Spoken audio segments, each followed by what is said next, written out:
예, 반갑습니다. 예배의 자리에 오신 성도님들 환영합니다. 이 시간 다 함께 거룩하신 하나님께 예배 드리겠습니다.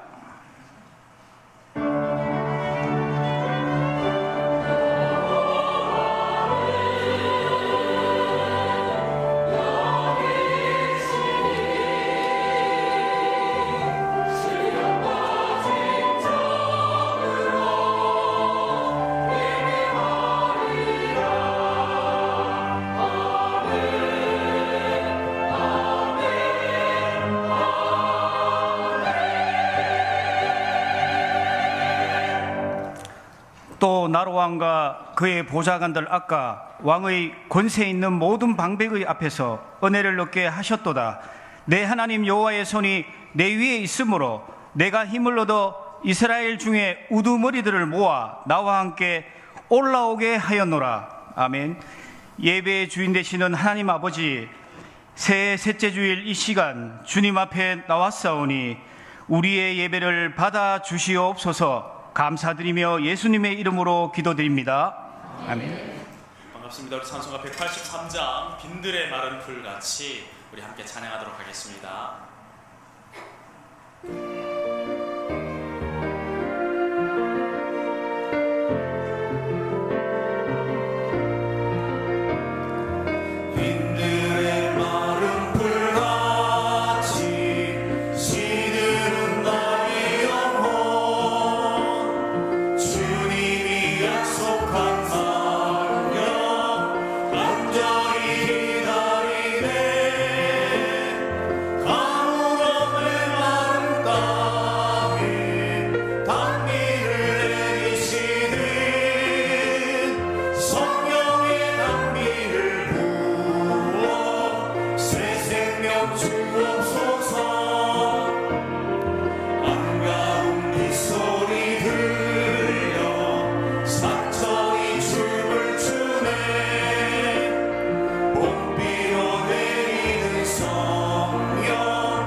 할렐루야 함께 하시네.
몫을 받았네.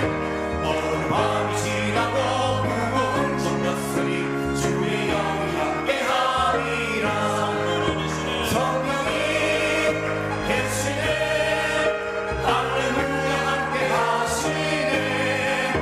좁은 길 걸으며 밤낮 기뻐하는 것 주의 영이 함께하리라. 성령이 계시네. 할렐루야 함께하시네. 좁은 길 걸으며 밤낮 기뻐하는 것 주의 영이 함께하리라. 성령 충만하시길 주의 이름으로 축복합니다. 우리 자리에서 다 일어나셔서 보혈을 지나 우리 함께 찬양하겠습니다.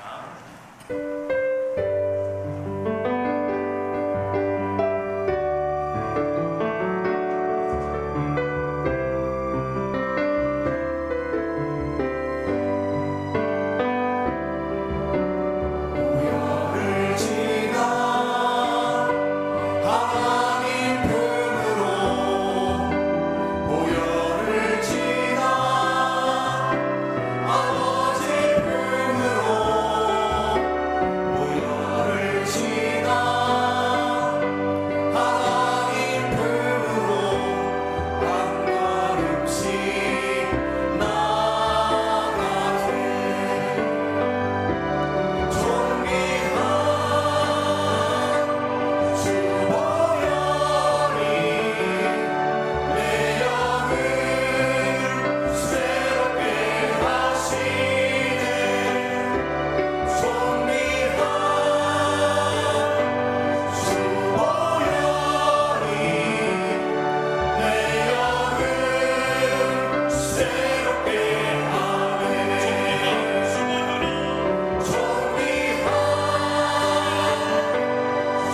보혈이 내 영을 새롭게 하시네. 존귀한 주 보혈이 내 영을 새롭게 하네. 이 시간 우리의 유일한 중보자 되시는 예수 그리스도의 그 십자가의 능력을 의지하여서 한중 우리의 삶을 회개하고 참회했습니다. 오늘의 말씀과 우리 예배를 위해서 간절히 기도하며 나가도록 하겠습니다. 기도합니다.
아버지 하나님, 천지의 창조주를 믿습니다. 나는 그의 유일하신 아들 우리 주 예수 그리스도를 믿습니다. 그는 성령으로 잉태되어 동정녀 마리아에게서 나시고 본디오 빌라도에게 고난을 받아 십자가에 못 박혀 죽으시고 장사된 지 사흘 만에 죽은 자 가운데서 다시 살아나셨으며 하늘에 오르시어 전능하신 아버지 하나님 우편에 앉아 계시다가 거기로부터 살아있는 자와 죽은 자를 심판하러 오십니다. 나는 성령을 믿으며 거룩한 공교회와 성도의 교제와 죄를 용서받는 것과 몸의 부활과 영생을 믿습니다. 아멘. 저희에게 복을 주시고 은혜 베푸시고 평강 주시기를 원하시는 하나님 아버지, 하나님께서 베푸신 은혜와 사랑을 감사드리며 경배합니다. 우리의 삶의 이유와 목적이 하나님을 찬양하는 것에 있음을 알기에 오늘도 주님의 이름을 높여드리며 기도의 자리에, 예배의 자리에 불러주신 우리 주님께 찬양과 영광을 올립니다. 주님 앞에 무릎 꿇고 자비를 구할 때 우리 앞에 오신 주님께서 우리를 새롭게 하시고 변함없는 사랑으로 모든 아픔과 슬픔을 씻어 주실 줄 믿사옵니다. 기도하는 나라와 기도하는 백성은 망하지 않는다고 하셨기에 이 시간에도 우리의 마음을 모아 우리 가정과 우리 교회와 이 나라 이 민족을 위하여 간구하오니 우리와 함께 하시고 새 일을 행하여 주시옵소서. 저희들에게 예수님을 보내주셔서 마귀의 자녀가 아니라 하나님의 자녀가 되게 하시고 저희들의 삶이 언제나 하나님 은혜 안에 있게 하시니 감사합니다. 우리의 죄를 위하여 이 땅에 오셔서 십자가 지신 예수님을 생각하며 지난 2025년을 보냈으며 또 새해 2026년을 보내고 있습니다. 예수님 지신 십자가는 능력의 십자가신데 우리는 그 십자가의 능력을 잊어버리고 태연하게 죄지어가며 살아가고 있음을 용서해 주시옵소서. 사랑의 주님, 이 나라 이 민족이 더 이상은 분열되지 않게 하시고 교회 안에서도 좌우와 진보니 보수니 정치적인 분열이 없게 하시고 서로 양보하며 하나님의 역사하심에 그 어느 때보다도 절실히 필요한 이때에 하나님의 사랑이 이 땅 구석구석에 가득하여서 미움이 있는 곳에 사랑을, 절망이 있는 곳에 희망을, 슬픔이 있는 곳에 기쁨을, 어둠이 있는 곳에 광명을, 분열이 있는 곳에 일치를, 의욕이 있는 곳에 믿음이 심어지게 하시고 서로 위로하며 서로 이해하며 서로 사랑하는 평화의 대한민국과 평화의 서문로 교회와 평화의 우리 가정과 직장이 되기만을 간절히 손서도 보지 못하며 귀가 있어도 듣지 못하는 사람들에게 복음을 증거하여 주님의 살아계심을 보고 들을 수 있도록 택하신 우리들을 귀히 사용해 주시옵소서. 눈에 보이지 않는 현대의 우상인 돈과 권력과 명예와 심지어 자식과 자기 자신까지도 우상이 될 수 있기에 영적으로 분별하고 경계하여 오직 우리 하나님만을 신실하게 섬길 수 있는 지체들이 다 되게 해 주시옵소서. 온몸으로 스스로 복음이 되신 예수님의 오심을 기다리며 2020년 이 한 해를 허락해 주신 하나님께 감사드리며 이런 큰 은혜를 입은 저희들이지만 끊임없이 죄를 지으면서 우리의 주인 되시고 생명 되시는 예수님을 잃지는 않았는지 또한 되돌아봅니다. 우리의 삶들이, 우리의 인생은 계획대로 흘러가지 않을 때가 많고 예상치 못한 어려움에 부딪히고 합니다. 하지만 우리의 어려운 문제들을 마주했을 때도 감사하는 마음을 선택하게 도와주시옵소서. 저희는 가장 어렵고 힘들 때 저희에게 항상 선하신 분이시며 변함없이 우리를 사랑하시는 주님의 놀라우신 은혜를 잊지 않고 질그릇처럼 쓰임받는 주님의 백성으로 살아갈 것을 다짐하게 하시옵소서. 주는 그리스도시요 살아계신 하나님의 아들이시니다라고 고백하며 나는 죽고 그리스도로 살아가게 하시고 우리의 말과 행동이 그리스도를 힘있게 하시며 겸손한 주님의 사랑을 더 깊이 알고 깨달아가게 하시옵소서. 지난주에 있었던 초등부 성령 충만 캠프와 중고등부 수련회를 은혜 가운데 마친 것 감사드리며 수고하신 목사님, 부장님, 선생님들께 능력 주셔서 참여한 모든 어린 자녀들이 더욱 성령의 충만함 받아 이 힘든 세상을 잘 이겨나게 하시고 모든 미래와 비전과 영원한 가치는 오직 하나님께만 있음을 알게 해 주시옵소서. 각자에게 부어주신 하나님의 사명을 끝까지 품으시고 충성하는 일꾼 되어 빛이 꺼져가는 이 세상에서 거룩한 등불과 같이 이 시대를 분별하며 하나님의 뜻을 이루게 하시옵소서. 이제 곧 청빙을 시작하고자 합니다. 혹시라도 우리들 마음에 좀 부족하고 흡족하지 아니하여도 함께 순종하고 함께 준비하며 함께 기도하여 함께 협력해 나가기만을 간절히 소망합니다. 병들고 지친 자들을 구원하시는 주님의 능력을 의지하여 각종 질병으로 고통받는 우리의 이웃들을 불쌍히 여기시어 어서 속히 회복하게 하시고 그들을 위해 기도하는 가족들의 애타는 마음들도 위로해 주시옵소서. 어제 결혼한 새 가정에 축복 가득 주시옵시고 군에 가 있는 청년들과 멀리서 복음 전하시는 선교사님들 어디에 계시든지 다 지켜 주시옵소서. 오늘도 단위에 세우신 조성국 목사님께 크신 능력 주시옵시고 준비하신 말씀 하나도 빠뜨리지 않고 은혜의 말씀, 생명의 말씀, 진리의 말씀 되게 하시옵소서. 예배에 수고하시는 모든 손길들 지켜주옵시며 주 음성 찬양단과 할렐루야 성가대에 준비된 찬양을 받아 주시옵소서.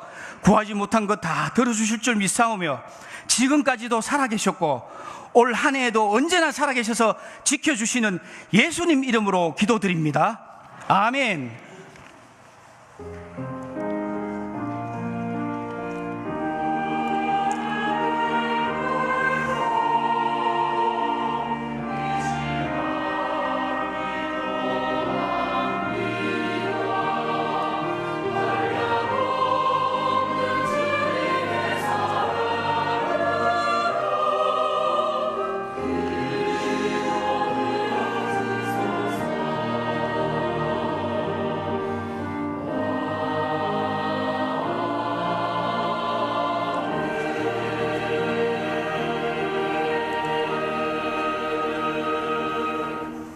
네, 오늘 우리에게 주실 말씀은 에베소서 4장 11절에서 14절 말씀입니다.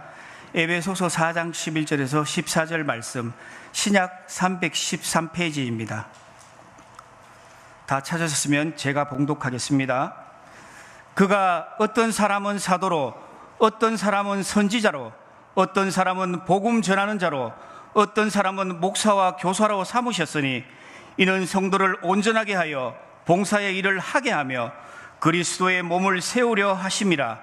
우리가 다 하나님의 아들을 믿는 것과 아는 일에 하나가 되어 온전한 사람을 이루어 그리스도의 장성한 분량이 충만한 데까지 이르러니 이는 우리가 이제부터 어린아이가 되지 아니하여 사람의 속임수와 간사한 유혹에 빠져 온갖 교훈의 풍조에 밀려 요동하지 않게 하려 함이라. 아멘. 할렐루야 성가대 찬양하시겠습니다.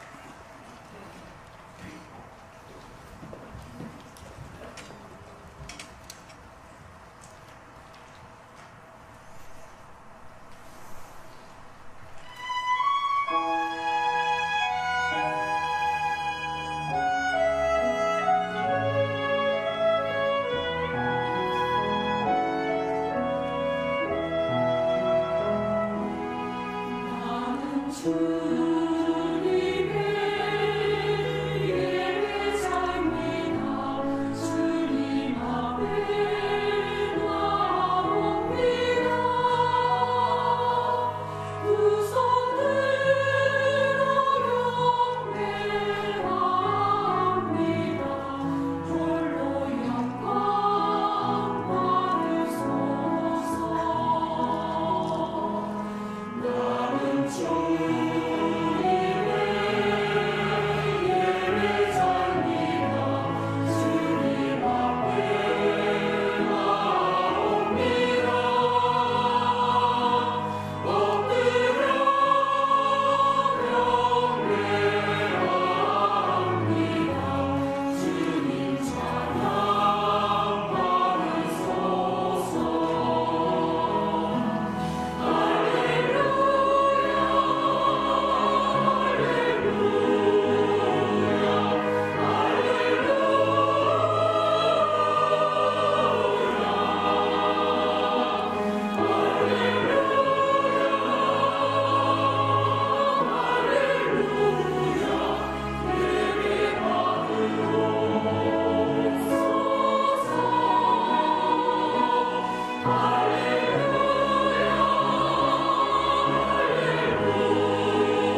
아멘. 은혜 찬양 감사드립니다. 지난주 이어서 기독교 신앙의 영성에 이어서 오늘 기독교 신앙의 지성에 대해서 목사님 나오셔서 설교하시겠습니다. 많은 은혜 받으시기 바라겠습니다.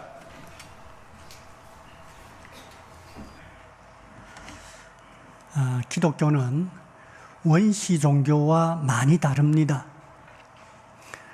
원시 종교는 아마 연세가 드신 분들은 경험이 많이 있을 것입니다만, 원시 종교는 성과 속을 구분합니다. 성, 즉 거룩한 영역과 세속적인 영역을 엄밀하게 구별합니다.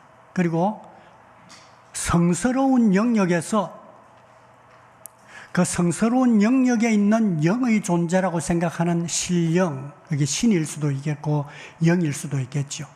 신령에게 기도하는데 곧바로 하기에는 부담스럽고 무당이 접신하여서 신령과 인간 사이의 중재함으로 병을 고치기도 하고 해악을 물리치기도 하고 복을 가져온다, 이렇게 믿는 종교가 바로 원시 종교입니다.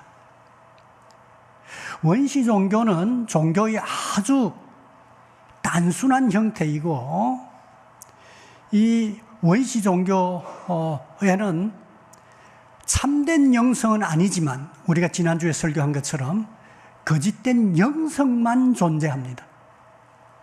여기에는 지성이라고 하는 것, 덕성이라고 하는 것, 그런 게 없습니다. 영성만 있습니다. 그러나 우리가 믿고 있는 기독교 종교는 어떻습니까? 기독교 종교는 영성만 굉장히 참된 영성으로 높을 뿐만 아니라 지성도 굉장히 높습니다. 굉장히 높습니다. 다음 주에 설교하겠지만 덕성도 굉장히 높습니다. 이렇게 지성이 높은 이유가 무엇이겠습니까? 그것은 바로 경전이 있다는 것입니다. 원시 종교와 대종교의 큰 차이는 경전이 있습니다. 경전이 있고 그 경전을 가르치는 종교 선생이 있습니다. 그게 대종교입니다. 그런데 기독교 종교만큼 하나님의 계시의 말씀이 있고 그 계시의 말씀을 지성적인 작업을 통하여서 구성한 교리서들이 있고 경전과 교리를 설명하고 연구한 많은 책을 가지고 있는 종교는 없습니다. 기독교 종교만큼 성경과 교리서를 제대로 잘 해석하기 위한 선생들이 많고 학자들이 많은 그와 같은 종교도 없습니다. 신학이라고 하는 이와 같은 학을 태동하게 된 게 바로 기독교 종교에서부터 신학이라고 하는, 적어도 영성과 경전과 관련된 이와 같은 문제들을 깊이 있게 탐구하는 학문이 형성된 것입니다. 옛 학문으로만 존재하는 게 아니라 근대적인 학문으로도 존재합니다. 원래 이처럼 성경과 교리서들을 가르치는 선생들을 양성하고 연구하는 것으로부터 대학이 만들어졌습니다. 그만큼 기독교는 독특한 지성적인 특성도 함께 가지고 있습니다. 고대 교회에 기독교 신앙이 비록 팔레스타인 유대인들로부터 출발한 것이기도 하지만 고대 사회의 모든 문명이 함께 몰려있는 곳이 지중해 연안이었습니다. 그 지중해 연안에는 이집트와 페르시아와 이라크 지역의 지성도 있고 그리스 로마의 지성도 다 있었습니다. 함께 교류되고 있었습니다. 그런데 이미 기독교가 전파될 때부터 시작하여서 기독교는 가장 수월한 영성에, 가장 수월한 지성에, 가장 탁월한 덕성으로 돋보였습니다. 다른 종교들과 경쟁이 되지 않았습니다. 그래서 기독교는 주변 지역을 다 정복하게 된 것입니다. 기독교가 팔레스타인, 이스라엘이라고 하는 작은 곳에서 나왔습니다만 유럽 전체를 정복하게 된 것입니다. 오늘날도 넓은 의미의 기독교 하면 그 안에 가톨릭과 정교와 개신교가 함께 포함되는데, 이렇게 포함된 기독교 인구가 전 세계에서 가장 많습니다. 전 세계 인구의 30%가 넘습니다. 온 대륙에 함께 흩어져 있습니다. 오늘날 우리가 누리고 있는 근대적인 사상의 뿌리도 절반 정도는 기독교 문명에서 나온 것입니다. 기독교에 반대하는 것들도 번성하고 있지만, 그러나 깊이 기독교가 함께 뿌리를 내리고 있는 것을 발견하게 됩니다. 기독교는 지성의 종교입니다. 지성적인 특성을 가지고 있는 종교입니다. 그 이유는 하나님의 말씀이 진리이기 때문에 그렇습니다. 하나님의 말씀이 진리이기 때문에 이 진리의 말씀을 이해하는 것과 관련된 지성이 발전할 수밖에 없었던 것입니다. 우리가 성경만 보아도 어떻습니까? 하나님의 말씀에 대하여 감탄하지 않습니까? 하나님의 말씀의 진리됨에 대하여, 하나님의 말씀의 탁월함에 대하여, 하나님의 말씀의 오묘함에 대하여, 그 깨달음에 대하여서 감동하는 그와 같은 찬송시들이 얼마나 많습니까? 기독교는 영성만으로 존재하지 않습니다. 기독교는 영성과 지성을 대립시키지 않습니다. 영성은 지성과 반대되는 것이다. 물론 다른 특성을 가지고 있습니다만 서로 대립되는 것이다. 이렇게 말하지 않습니다. 하나님 그분의 말씀이 바로 진리이기 때문에 그렇습니다. 참다운 지성이기 때문에 그렇습니다. 참다운 진리이기 때문에 그렇습니다.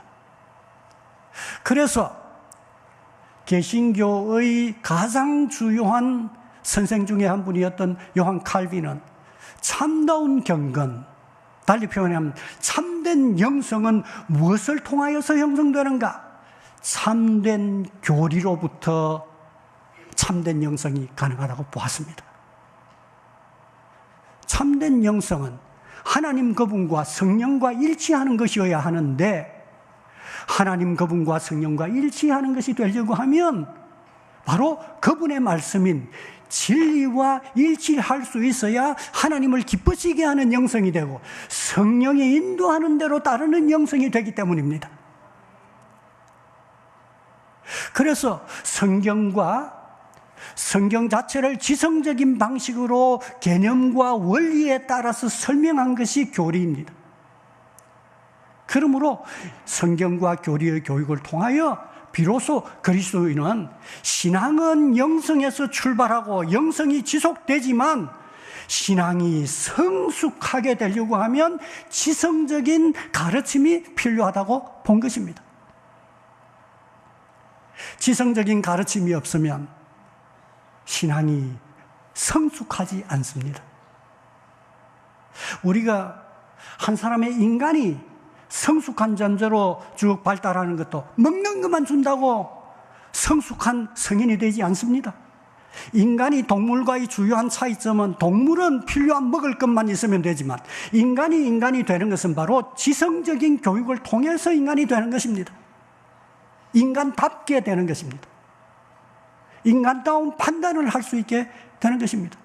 그만큼 우리의 신앙에 있어서는 지성이 차지하는 자리가 큽니다.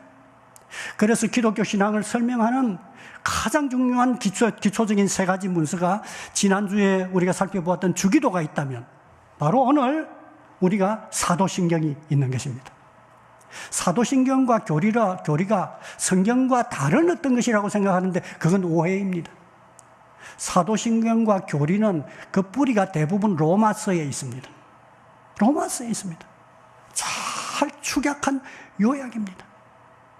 하나님이 어떤 분이신지, 그리스도가 어떤 분이신지, 성령이 어떤 분이신지, 교회가 어떤 곳인지, 우리의 구원이 무엇이고 부활이 어떤 것인지 이런 것을 지성적인 방식으로 잘 잘 정리해 두은 것이 둔 고백이 바로 신앙 고백서, 사도신경이다 그 말입니다. 그러므로 이 사도신경으로부터 우리는 기독교 신앙의 지성적인 것을 추론합니다. 우리가 시간이 많지 않기 때문에 사도신경을 오늘 설명할 시간은 없습니다. 단지 하나님의 우리가 가지고 있는 이 신앙의 지성적인 특성과의 관련성을 잘 보여주는 본문을 오늘 해당 본문으로 선택을 했습니다. 에베소서 4장 11절부터 14절까지의 말씀인데 여기에 보면 어렵지 않습니다. 명료하게 하나님의 말씀이, 즉 삼위 하나님께서 무엇을 요구하시는지, 왜 그렇게 하시는지 우리에게 설명을 하고 있는데 세 가지가 여기에서 발견됩니다. 첫 번째는 삼위 하나님께서 하나님의 백성 공동체에 또 우리를 위하여 선생을 주셨다는 겁니다. 11절에 이렇게 기록이 되어 있습니다. 여기에 그가는 그리스도입니다. 그가 어떤 사람은 사도로, 어떤 사람은 선지자로, 어떤 사람은 복음 전하는 자로, 어떤 사람은 목사와 교사로 삼으셨으니 세우셨다. 그렇게 말씀합니다. 사도는 예수님이 직접 공생애 동안 데리고 다니시면서 훈련시킨 이후에 사명을 주고 보낸 사람이 바로, 권위를 주어서 보낸 직분이 바로 사도입니다. 선지자는 하나님과 성령께서 계시의 말씀을 주셔서 전하게 한 사람이 바로 선지자입니다. 복음 전하는 자는 주로 사도가, 혹은 예수님도 보내셨습니다만 예수님과 사도가 말씀을 주셔서, 마치 70인처럼 말이죠. 예수님의 12제자가 있고 70인 전도하러 보내실 때도 있지 않았습니까? 예, 이 복음의 말씀을 전하도록 보낸 사람들입니다. 오늘날로 얘기하면 선교사와 전도자들이라 그렇게 말씀을, 전도사다 그렇게 말을 할 수 있겠습니다. 목사와 교사는 여기에 동일한 직분을 뜻하기도 하고, 동일한 직분을 뜻한다는 말은 목사는 교사의 역할을 통하여서 하나님의 말씀을 가르치고 목양한다고 하는 의미에서 그렇습니다. 나눌 때도 목사와 또 때에 따라서 성경과 신학을 가르치는 교수와 또 성경의 교사를 바로 교사다 이렇게 표현할 수 있습니다. 여기에 보면 바로 삼위 하나님은 우리의 필요를 위해서 기독교 공동체에 선생을 주셨다는 겁니다. 이 모든 직분이 다 선생의 역할을 하지 않습니까? 사도와 선지자는 오늘날 신약 성경이 완결된 이후에 더 이상 우리에게 그 직분이 존재하지 않습니다. 그러나 사도와 선지자가 없는가? 아닙니다. 사도와 선지자의 그 가르침을 우리가 가지고 있습니다. 그게 무엇입니까? 성경입니다. 사도와 선지자들이 가르쳤던 바로 그 성경을 우리에게 전해주었던 그 가르쳤던 내용이 우리에게 성경으로 다가와 있는 것입니다.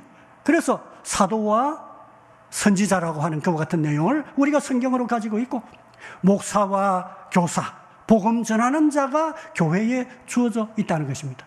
누가 세웠는가? 첫 절에 보니까 그가, 즉 그리스도께서 했고요.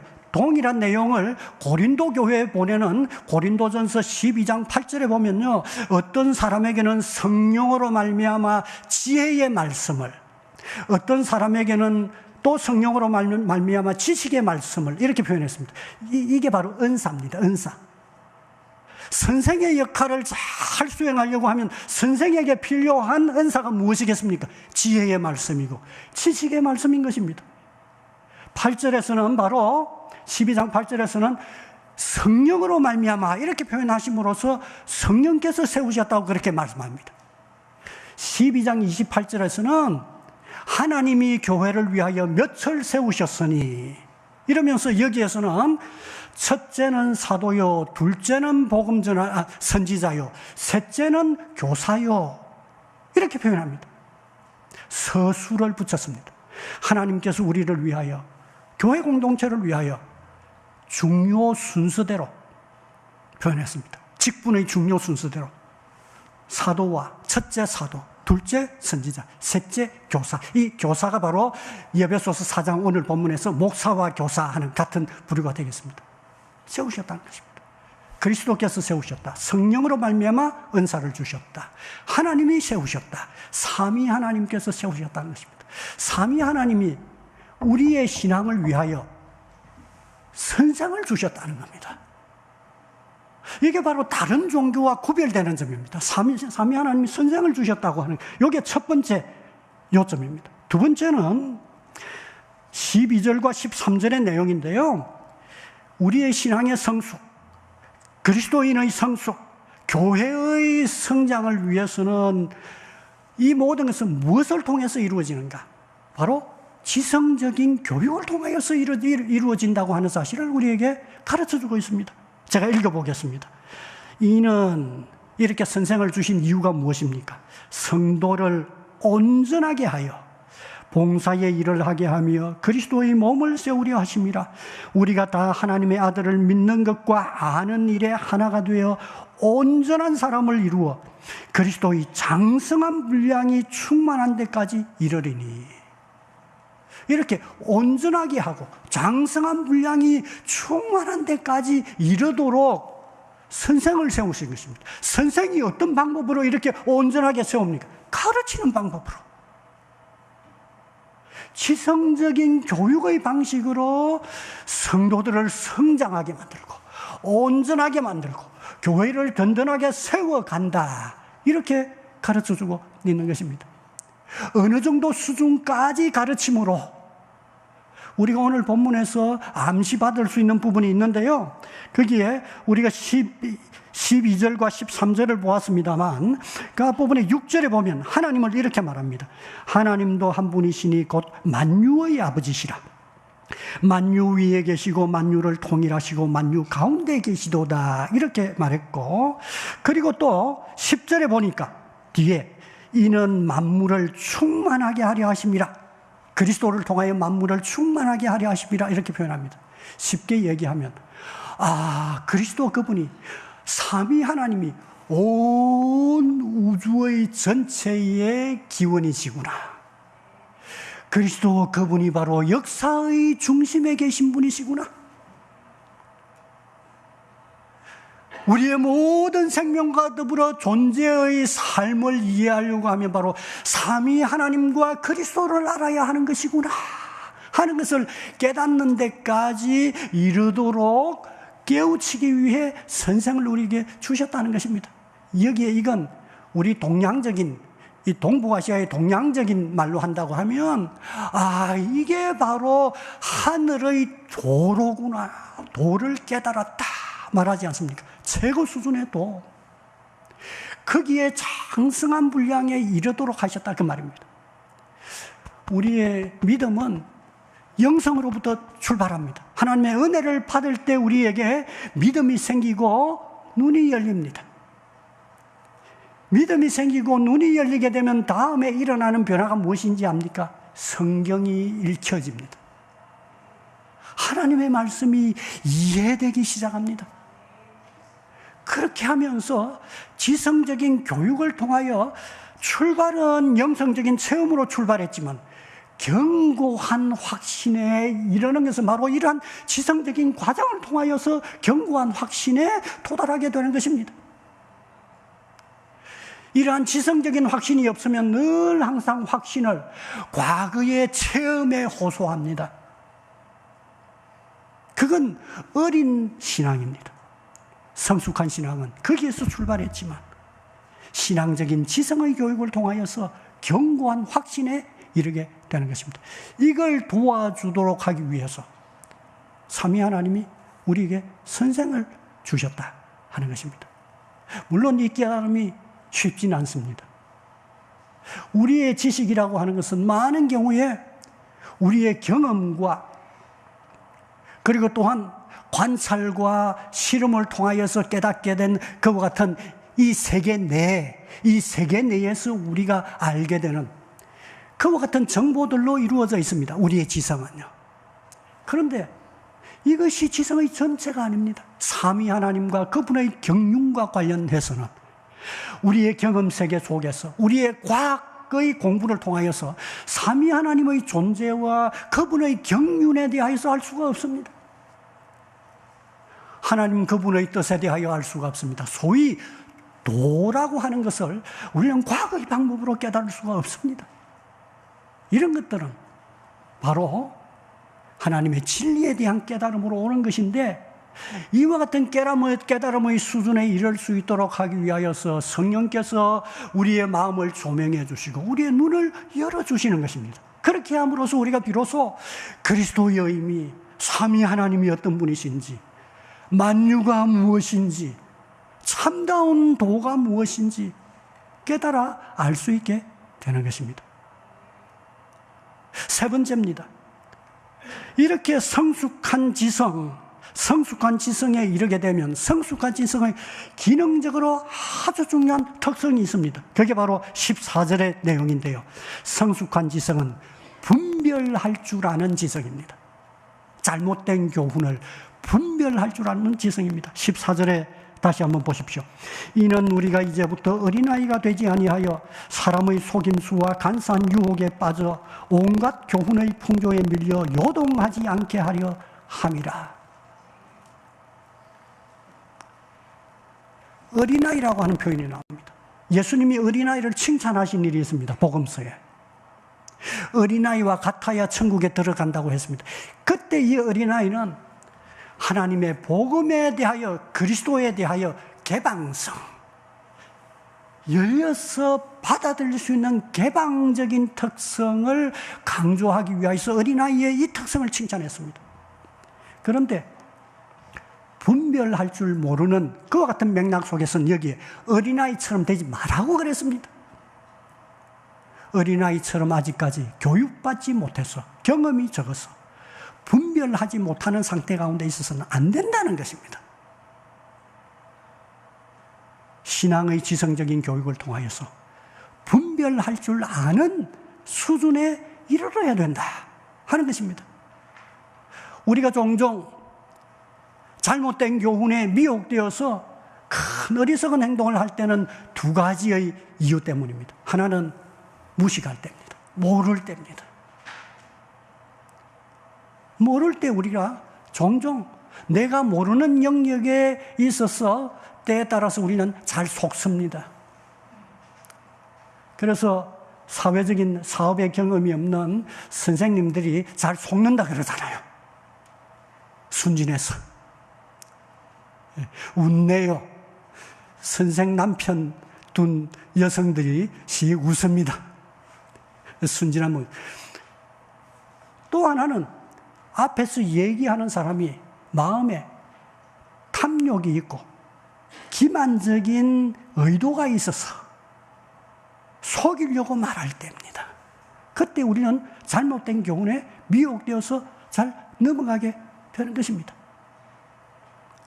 그러나 우리의 지성이 성숙하게 되면 그것을 간파합니다. 지성이 성숙하면 저 사람이 알지 못하여서 저런 소리를 하는구나 하는 것을 분별할 수 있습니다. 누가와 같은 사람이 즉각적으로 아직까지도 세례 요한의 세례까지밖에 모르고 그 이후에 성령이 오신 것부터 시작하여 여러 가지 내용을 모를 때 즉각적으로 알아차렸습니다. 그리고 또 우리가 지성적인 교육을 받는다고 하는 것 자체가 참과 거짓을 분별하는 것과 같은 역량을 기르는 게 바로 교육의 중요한 특성입니다. 사람의 얘기만 들어보아도 저 사람 속에 다른 게 있구나 하는 것을 간파합니다. 즉, 공갈이구나. 저 사람 사기꾼이네. 즉각적으로 알아차리게 됩니다. 그런데 이러한 지성적인 훈련이 잘 되지 않으면 그걸 모릅니다. 그래서 쉽게 사기를 당합니다. 어려움을 겪게 되는 것입니다.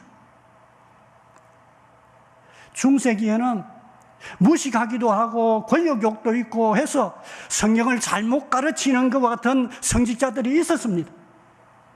그래서 개신교 지도자들인 루터나 칼빈과 같은 사람들이 했던 중요한 작업이 무엇이었는지 압니까?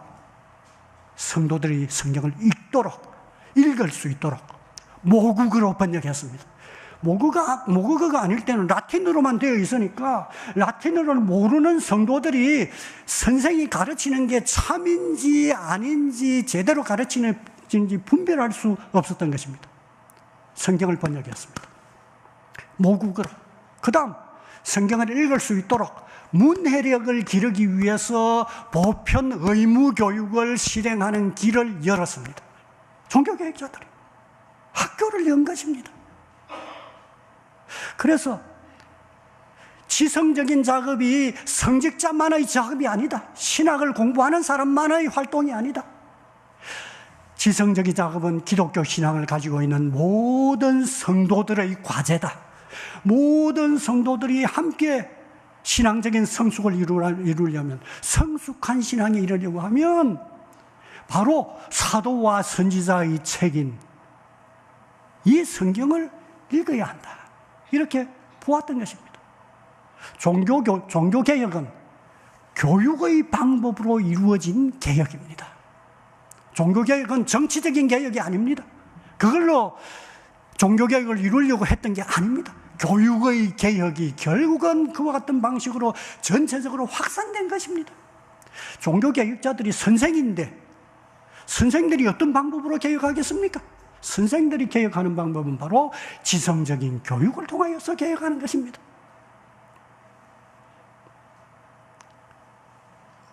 우리의 신앙은 영성으로 출발합니다. 영성이 지속적으로 기초가 됩니다. 그러나 이 좋은 영성적인 신앙이 성장하기 위해서는 지성적인 노력이 필요합니다. 지성적인 교육이 필요합니다. 이것 때문에 선생을 주셨습니다. 그 선생의 도움을 받아가면서 견고한 확신에 이르고 흔들리지 않고 소망을 굳건하게 붙잡게 하신다. 이게 바로 삼위 하나님의 의도라고 하는 것을 우리에게 가르쳐주고 있습니다. 여러분, 한국교회는 참 감사하게도 출발하면서부터 우리말 성경을 가지고 시작한 교회입니다. 여러분, 우리나라에 있었던 큰 종교인 유교와 불교가 있습니다. 유교와 불교의 경전이 어떤 언어로 되어 있습니까? 한자로 되어 있습니다. 양반들과 선비가 아니면 책을 제대로 읽지를 못했습니다. 그런데 기독교는 처음부터, 우리나라에 들어오는 처음부터 한글로 된 성경으로 출발했습니다. 한글로 된 성경을 설명하는 설교와 사경회와 주일학교와 각종 집회들, 거의 모든 집회는 설교와 교육으로 이루어져 있는 그와 같은 활동들이었습니다. 성도들이 지성적인 방식으로 신앙을 이해하도록 만들어주고 견고하게 만들어 주었던 것입니다. 아쉬운 점이 있다면 그게 중급 수준으로 올라가지 못했다는 겁니다. 여러분, 아이들을 가르칠 때는 어떻게 가르쳐야 됩니까? 이야기로 가르쳐야 됩니다. 아이들은 아직까지 이론적인 것을 잘 이해하지 못하기 때문에 아이들에게는 도덕적인 적용과 삶에 있어서 간단한 적용들을 해야 합니다. 그리고는 늘 기도하라. 모든 경우에 기도 열심히 해라. 신앙생활 열심히 해라. 이게 초보적인 단계입니다.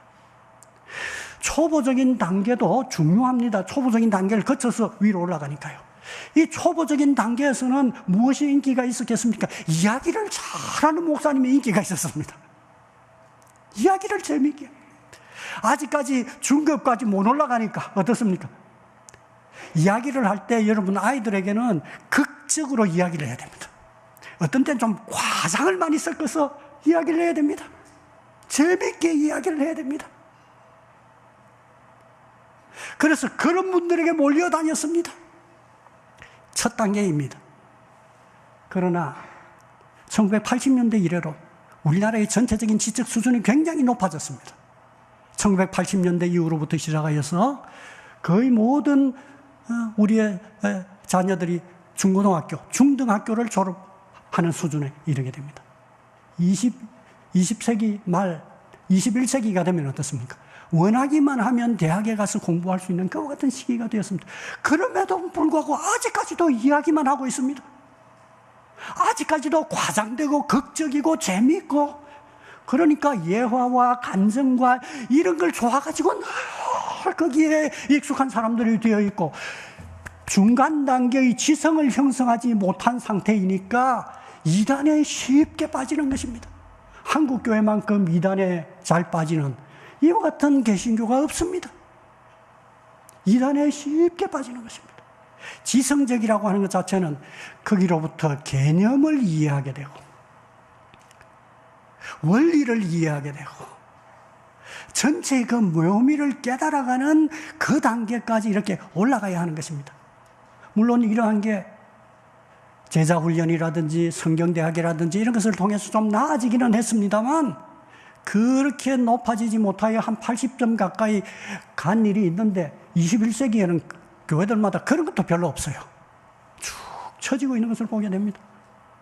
젊은이들이 기독교를 제대로 알지 못한 채 교회를 비판하면서 점차적으로 멀어져가는 그와 같은 현상이 우리가 지금 경험하고 있는 그 현상인 것입니다. 중급 교육이 이루어지지 못했습니다. 여러분, 이단들의 중요한 특성이 무엇입니까? 지성에 있어서 지성을 멀리합니다. 좀 무식합니다, 한마디로. 그런데 욕심은 되게 많습니다. 전략적으로 접근합니다. 그리고 또 이단 교주의 중요한 특성이 있습니다. 대부분 보면 인물이 좋습니다. 인물이 좋고요. 말을 달변입니다. 말을 잘합니다. 지성의 수준은 잘 모르겠는데 사회적인 관계 지능이 뛰어납니다. 그런 특성을 가지고 있습니다. 쉽게 빠집니다. 분별을 못해요. 분별을. 여러분, 서문호 교회는 어떤 교회입니까? 서문호 교회는 1950년대에 이미 대단한 영성을 경험한 교회입니다. 정말 90점 이상의 그와 같은 경험을 했습니다. 놀라운 것은 지성이 대립된 게 아닙니다. 지성이 대립된 게 아닙니다. 서문호 교회는 처음부터 신앙적인 지성에 대한 열망이 강했던 교회입니다. 놀랍습니다. 성도들 가운데 신앙적 지성에 대한 열망이 컸습니다. 간절했습니다. 그러므로 서문호 교회가 성숙한 교회였던 것입니다. 서문호 교회는 지성에 있어서도 90점 가까운 경험을 했던 교회입니다. 그 이후에 한 80점 정도까지는 쭉 유지를 해온 교회라고 하는 그와 같은 생각을 가지고 있습니다. 21세기는 제가 없었습니다. 제가 한번 물어보겠습니다. 난 여러분 형편을 잘 모릅니다. 여러분은 기독교 신앙의 지성에 있어서 100점 만점에 몇 점쯤 내에 있습니까? 견고한 확신에 이르러 있습니까? 잘못된 교훈을 잘 분별하고 있고 세속적인 잘못된 이념과 문화도 잘 분별하고 있습니까? 그리스도의 복음이 왜 도인지 알고 있고 삼위 하나님이 만유 위에 계시면서 만유 전체를 완성하신다고 하는 걸 확신하고 계십니까? 그 수준에서 몇 점쯤 됐습니까? 2026년을 새로 시작합니다. 여러분, 20세기는 인류 역사에 있어서 가장 지성이 발전했던, 인간의 지성이 발전했던 100년 중에 한 세기입니다. 학문이 발전하고 과학이 발전하고 과학을 응용한 기술이 발전한 시기가 바로 20세기입니다. 21세기는 이게 소통이 되는 시대입니다. 학문적인 것도 다 쉽게 소통이 되는 것과 같은 시대입니다. 정보, 지식, 정보가 지배하는 것과 같은 시대입니다. 뿐만 아니라 2026년부터는 이제 인공지능의 시대로 접어 들어왔습니다. 여러분의 스마트폰을 그냥 누르기만 하면 거기에서 인공지능이 작동되고 있습니다. 그냥 물으면 인공 AI 대답이 그냥 막 나옵니다. 그냥. 그래서 이런 얘기를 하는 사람들이 많습니다. 21세기는 종교가 사라질 거다. 그렇게 말하는 사람들이 있습니다. 아마 지성이 없는, 지성과 소통되지 않는 그와 같은 영성만을 붙잡으려고 하는 그와 같은 종교라면 그 멀리 사라질는지 모르겠습니다. 그러나 여러분, 기독교 신앙은 진리의 신앙입니다. 하나님의 말씀이 바로 그 진리이고 그 지혜입니다. 인공지능은 끝까지 하나님의 진리를 따라잡지 못할 겁니다. 하나님의 진리에 대한 하나님의 진리가 21세기에도 늘 항상 길잡이가 될 것입니다. 여러분, 1월 달입니다. 우리가 다시 성경을 읽기 시작하십시다. 우리가 다시 성경을 연구하기 시작하십시다.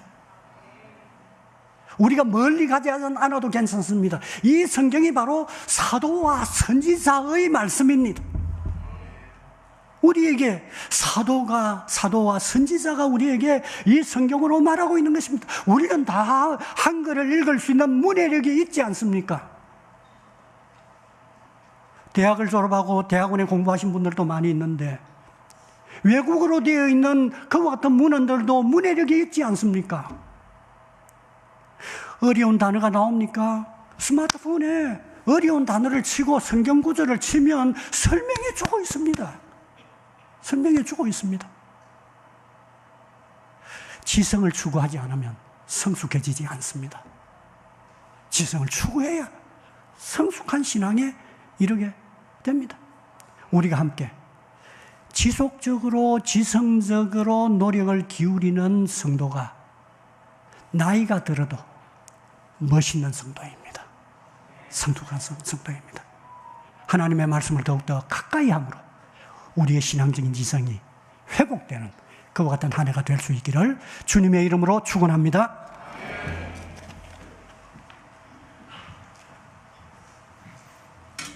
예, 귀한 말씀 감사드립니다. 이 시간 김기호 장로님 당의원 석이 나오셔서 청빙 결과 보고하시겠습니다.